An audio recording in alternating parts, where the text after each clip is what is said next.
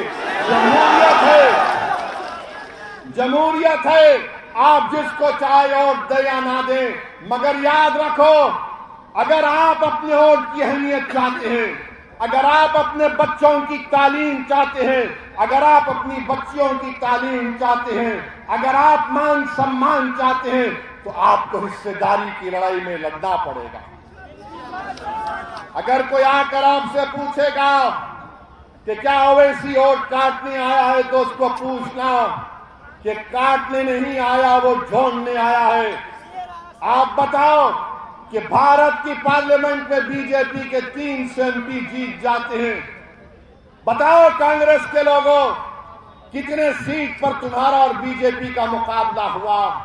راجستھان کی ہر لوک سبھا کی سیٹ پر B J پی جیت گئی، میں ذمہ دار کیسے ہو سکتا ہوں؟ ان کے جو راہل گاندھی ہیں، جو پورا بھارت جوڑو کے نام پر نکلے تھے، پورے دیش میں نکلے، خود اپنے پوروجوں کی پارلیمنٹ کی سیٹ امیٹھی سے ہار گئے، کیا وہاں پر اویسی گیا تھا؟ نہیں گیا تھا، پھر بھی ہار گئے۔ اور کہاں سے جیتے؟ اس پارلیمنٹ کی کانسٹیٹوئنسی سے جیتے جہاں پر 30% مسلمان تھے، جہاں پر مسلمان تھے جیت گئے، اور وہاں پر ہار گئے امیٹھی سے۔ مگر کانگریس کے لوگ یاد رکھیے، چاہے بی جے پی ہو یا کانگریس ہو یا کوئی پارٹی ہو، یہ ہرگز نہیں چاہیں گے کہ بھارت میں مسلمانوں کی ایک سیاسی لیڈرشپ بنے۔ وہ مسلمانوں کو کمزور رکھنا چاہتے ہیں، وہ مسلمانوں کو اپنے تابع رکھنا چاہتے ہیں، وہ مسلمانوں کو غلام بنا کر رکھنا چاہتے ہیں، مسلمانوں کو ڈرا کر رکھنا چاہتے ہیں۔ میں آپ سے کہہ رہا ہوں کہ آپ کو ڈرنے کی ضرورت نہیں ہے، یہ دیش ہمارا تھا، ہے اور رہے گا انشاءاللہ۔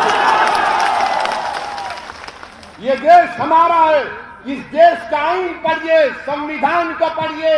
ارے جب سب کو حق مل سکتا ہے، عزت مل سکتی ہے، تو بھارت کا مسلمان کیوں پیچھے ہو جاتا ہے؟ میں آج تک یہ چیلنج کر رہا ہوں، بتاؤ بھارت کے مسلمان میں اور راجستھان کے مسلمانوں میں کتنے پڑھے لکھے لوگ ہیں؟ کتنے اسکول کے باہر سب سے زیادہ دلتوں کے بعد اگر کوئی ہے تو مسلمان ہے؟ اس کا ذمہ دار کون ہے؟ بے روزگاری ہمارے بچوں کا مقدر بنتا جا رہا ہے۔ میرے عزیز دوستوں، نوجوانوں، بزرگوں، آپ سے اپیل کر رہے ہیں کہ آپ متحد ہو جائیے، مجلس کا ساتھ دیجیے۔ اگر آپ ساتھ دیں گے تو ہم ایک نیا ماحول پیدا کر سکیں گے۔ کانگریس میں تو ماشاءاللہ بہت لڑائی چل رہی ہے، کانگریس میں بہت لڑائی چل رہی ہے۔